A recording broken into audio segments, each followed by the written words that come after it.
La magie noire, le sombre, les attaques du sombre, qu'est-ce que c'est réellement? Est-ce que je peux la subir? Est-ce que si je la subis, je suis obligée de vivre avec et c'est définitif ou est-ce que je peux faire quelque chose? Alors déjà, qu'est-ce que c'est que la magie dans sa globalité? C'est lié à l'occulte. Déjà, dès l'Antiquité, on considérait qu'il y avait une différence entre la magie bénéfique, c'est-à-dire réalisée grâce à l'invocation et le support ou les influences des énergies divines, donc ce qu'on appelait les divinités, et puis la magie noire qui soumet la puissance des déités pour les intérêts des humains, dans un but en particulier. Religion et sorcellerie se côtoyaient vraiment sans problème à cette époque-là, et seuls les actes mal intentionnés, la pratique de défictios et autres malédictions, étaient condamnés par les autorités. Alors, on va faire un petit rappel déjà de ce que c'est que la magie noire. C'est quoi la définition de la magie noire? Donc, cette magie qui soumet la puissance des déités ou de certaines énergies pour les intérêts des humains. La magie noire, c'est l'ensemble des actes intangibles, surnaturels, extraordinaires, ésotériques, réalisés par une ou plusieurs personnes à l'encontre d'une personne ou d'un groupe de personnes afin de leur nuire. La définition d'ésotérique, il est important de la rappeler, c'est ce qui se transmet et qui est compréhensible seulement à des adeptes initiés. Donc là, il y a une notion d'initiation et d'un certain niveau de connaissance, en tout cas de pratique d'enseignement. Donc c'est lié vraiment à ce qu'on peut caractériser d'obscur ou d'occulte. En tout cas, c'est ce qui caractérisait déjà dès l'Antiquité ce genre de pratique. Alors les pratiques ésotériques, elles peuvent prendre de nombreuses formes selon le support utilisé, l'objectif visé et la sensibilité de celui ou celle qui la pratique. La plupart de ces pratiques ésotériques se fondent sur l'observation des signes lisibles dans la nature. Alors par exemple, la position des astres, la lecture des pierres, des cristaux, la lecture des énergies telluriques par exemple, ou de certains lieux, la lecture des plantes, la lecture des âmes, entre autres choses. Ça fait partie de certaines philosophies dont la pratique devait rester inconnue des profanes. C'est-à-dire que les pratiques ésotériques et l'ésotérisme caractérisent et sont caractéristiques des philosophies, par exemple pythagoriciennes, kabbalistiques, qu'on retrouve aussi dans la philosophie des Templiers, des Rose-Croix, des francs-maçons par exemple aussi, de certaines religions ou des religions en général. On peut la retrouver dans le chamanisme. En d'autres termes, on la retrouve dans toutes les cultures de différents pays qu'on peut observer. Donc les pratiques ésotériques vont passer par l'étude notamment de l'astrologie, des mathématiques, de l'architecture, entre autres choses, qui regroupent un certain nombre de connaissances et d'observations très attentionnées, de processus qu'on voit apparaître et qui sont caractérisés du domaine de surnaturel. En tout cas, à l'époque, dans l'Antiquité, il y avait beaucoup de choses qui n'étaient pas encore admis, qui n'étaient pas encore officiellement annoncés et qui rentraient dans le domaine de l'obscur et de l'occulte. Donc dans le sens de qui devait être initié, qui devait recevoir un certain nombre d'enseignements. D'une façon générale, l'ésotérisme, c'est tout ce qui caractérise des enseignements qui passent par une initiation et où l'on voit des groupes structurés sous une forme hiérarchique, dans le sens de il y a les profanes et puis ensuite différentes étapes d'initiation qui marquent donc une hiérarchie dans les personnes et au sein des groupes qui sont initiés. Et ça passe par donc des enseignements et donc l'étude de ces enseignements qui peut être l'étude de certains textes, et puis par des rituels initiatiques. Donc souvent on observe ça dans les groupes ésotériques, et qui peut passer par un certain nombre de pratiques, notamment une scénographie particulière, l'utilisation de certaines couleurs, l'utilisation d'artefacts particuliers, l'utilisation aussi et une certaine forme d'alimentation, de soins, un certain nombre de pratiques d'hygiène de vie en fait qui vont aussi rentrer dans ces pratiques et ces enseignements. En d'autres termes, tout ça, c'est considéré comme de la parascience ou des sciences occultes. Donc c'est contraire, ça va en sens contraire de ce qu'on peut aujourd'hui nommer la science. Or, ce qu'on peut observer depuis un certain temps maintenant, en tout cas au XXIe siècle, c'est qu'aujourd'hui, les neurosciences, la psychologie, va expliquer un certain nombre de ces caractéristiques et de ces manifestations, ou de ce qu'on pouvait caractériser auparavant par des pouvoirs occultes. Aujourd'hui, au XXIe siècle, on peut expliquer, et la science explique beaucoup de choses qui ne s'expliquaient pas des siècles auparavant. Donc, il y a quand même une forte avancée par rapport à tout ça. Tout ce qui est paranormal, intuitif, qui n'est pas tangible, peut être expliqué aujourd'hui, de par notre avancée, notre évolution de conscience.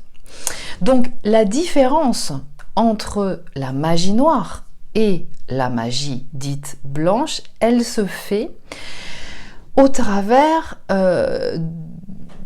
soit que justement l'acte ou la pratique va être bénéfique, c'est-à-dire donc caractérisée d'évolutive, va apporter un nombre de compétences et de capacités chez la personne, en la personne, ou alors qu'elle la soumet. Et donc on pourra parler là d'énergie et d'influence involutive. Mais effectivement, ça existe. La magie noire, ou le sombre, l'attaque du sombre, ça existe.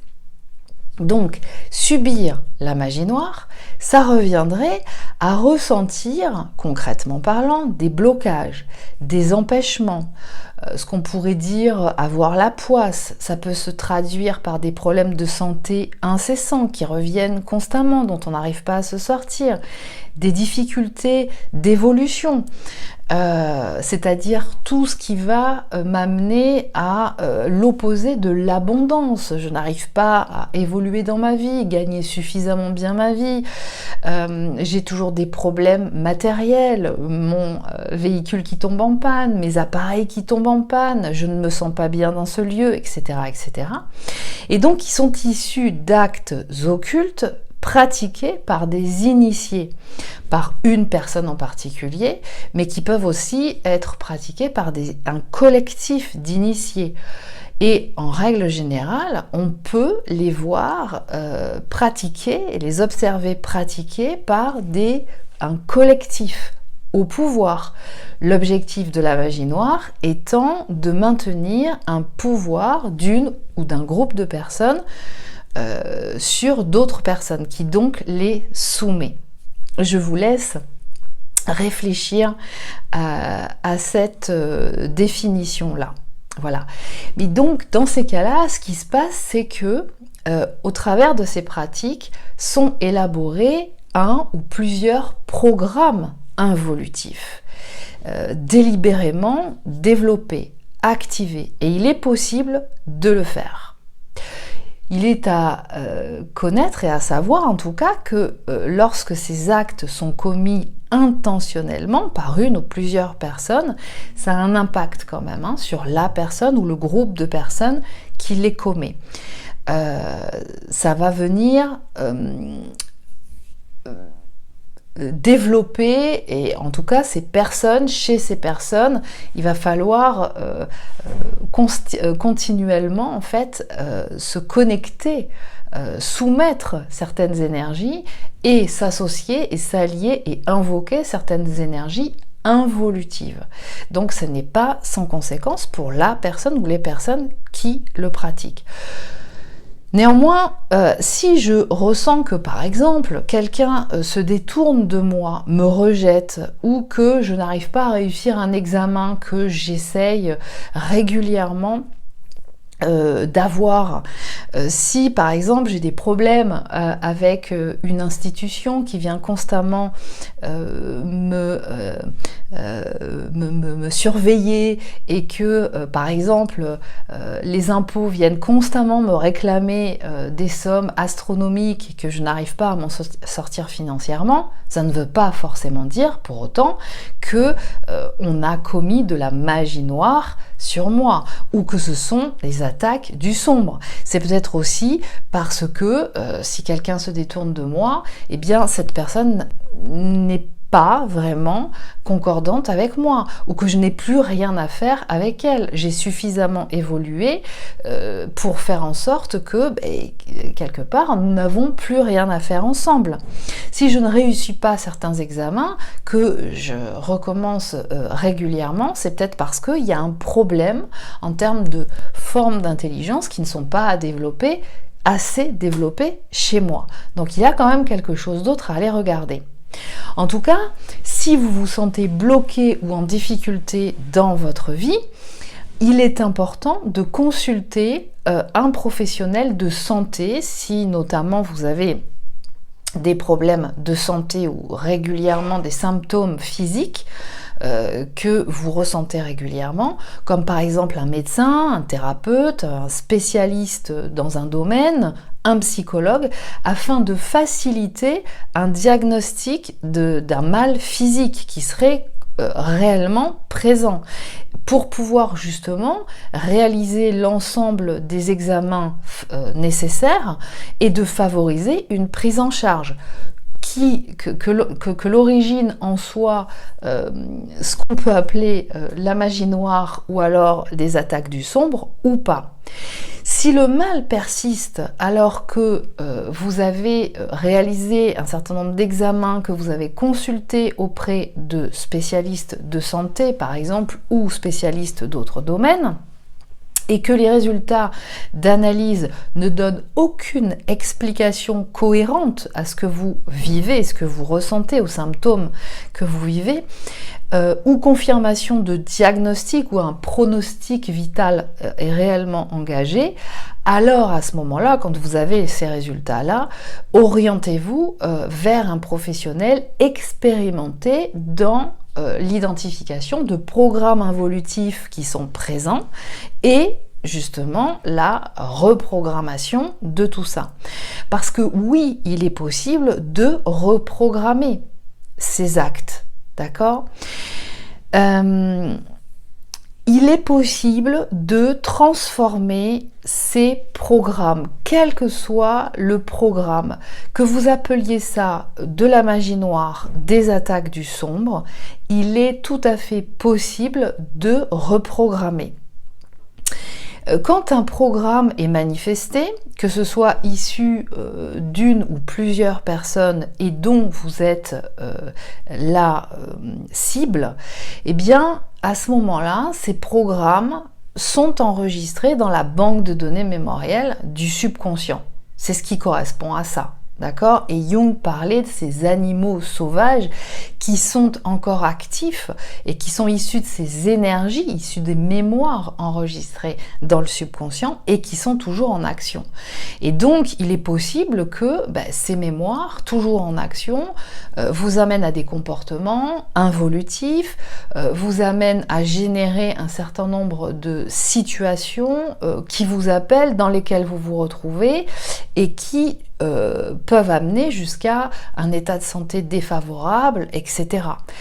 Peu importe d'où ça vient, ces programmes sont contenus dans le subconscient et en allant contacter ces mémoires, il est possible de les reprogrammer. Et ces programmes, ils peuvent être et avoir été enregistrés à un niveau collectif, à un niveau karmique, donc issu en lien avec l'expérience de l'âme, à un niveau individuel, on pourrait dire ça comme ça, et en même temps aussi transgénérationnel. Donc, ces programmes, ils peuvent être contactés, explorés et reprogrammés. Et il est ainsi possible de se protéger. Donc, les attaques du sombre sont toujours transmutables. Il, à aucun moment, est possible que vous les subissiez de façon consciente. À partir du moment où vous les avez contactés, explorés, il est tout à fait possible de les reprogrammer. Et c'est en ce sens qu'il est intéressant et même fortement indiqué de pouvoir être accompagné par un professionnel. Notamment en hypnose, dans celle que je pratique, c'est régulièrement que ces programmes sont contactés au travers de mémoires encore agissantes dans le subconscient. Elles sont explorées et reprogrammées. Et voilà comment vous pouvez vous en prémunir. Issu de ça, enrichi de cette information, parce que nous avons toutes les ressources en nous qu'il est possible d'activer pour pouvoir remettre en place quelque chose de complètement différent, eh bien, vous avez et vous pouvez mettre en place quelque chose qui vient vous préserver de cette énergie, déjà qui n'est plus agissante en vous, et puis en même temps, vous avez l'information de comment ça fonctionne tout ça. Parce que oui, ça existe dans ce monde, il y a des personnes qui pratiquent ce genre de programme. Et on peut le voir même à un niveau collectif. Voilà. Mais il est toujours possible de pouvoir reprogrammer. Et notamment, qu'est-ce qui a fait que pendant des siècles, beaucoup de gens ont pensé être et subir de la magie noire et du sombre, et que il a été identifié à l'origine de ces pratiques-là le cliché de la sorcière, le folklore de la sorcière, qui est en robe et chapeau noir, qui était représenté ou qu'on identifiait comme faisant des messes noires en l'honneur du diable, dérobant des enfants pour les sacrifier, d'accord? Bien, est-ce que c'était réellement ces femmes qui réalisaient ça? On le voit en tout cas à certains moments de l'histoire et même encore aujourd'hui, mais ce n'est pas montré, qu'il peut y avoir certaines pratiques qui génèrent un certain nombre de sacrifices. Et aujourd'hui, même dans notre culture occidentale, ça va se traduire par certaines formes. Oui, ça existe et il est important d'en avoir conscience et à partir de là, il est possible de les identifier. Tous les réseaux pédocriminels ou d'autres réseaux qui génèrent de l'involutif et qui soumettent d'autres êtres humains ou d'autres êtres vivants, eh bien, ce sont des programmes effectivement involutifs et qu'on pourrait qualifier de pratiques de magie noire ou de pratiques du sombre. Donc c'est le manque de connaissances et de culture des personnes à une certaine époque, des siècles auparavant, qui faisait en sorte que les gens restaient profanes et donc n'avaient pas et ne savaient pas comment se prémunir de ça et qui favorisait les superstitions, d'accord? Mais aujourd'hui, on peut être au courant de tout ça, on sait que ça existe et il est tout à fait possible, en vibrant d'une certaine façon, en pratiquant et en communiant et en invoquant un certain nombre d'énergies lumineuses, de pouvoir vibrer à un autre niveau et donc aussi de se prémunir. Alors il est évident que à partir du moment où vous rentrez dans la pratique et la connaissance et les enseignements de cette, on va dire, de la lumière, d'accord, qui peut passer par la pratique et la connaissance de certaines pratiques ésotériques, mais qui peuvent être au service et invoquant en fait des énergies lumineuses, donc c'est-à-dire générant des programmes évolutifs. Voilà. En tout cas, tout le monde, si on va par là, peut pratiquer la magie noire, ne serait-ce que, selon la définition de la magie noire, eh bien, en générant régulièrement des paroles négatives contre une personne, en fustigeant contre une personne, en étant dans une colère constante contre le monde entier ou certaines personnes. Voilà comment on peut générer de la magie noire. On peut la pratiquer sans s'en rendre compte au quotidien. En connaissant tout ça, en tout cas en sachant que ça existe, eh bien, il est tout à fait possible de rectifier le tir. J'espère que cette vidéo vous aura apporté et n'hésitez pas à commenter dans ce que vous pouvez ressentir et de votre expérience dans les commentaires. À très bientôt.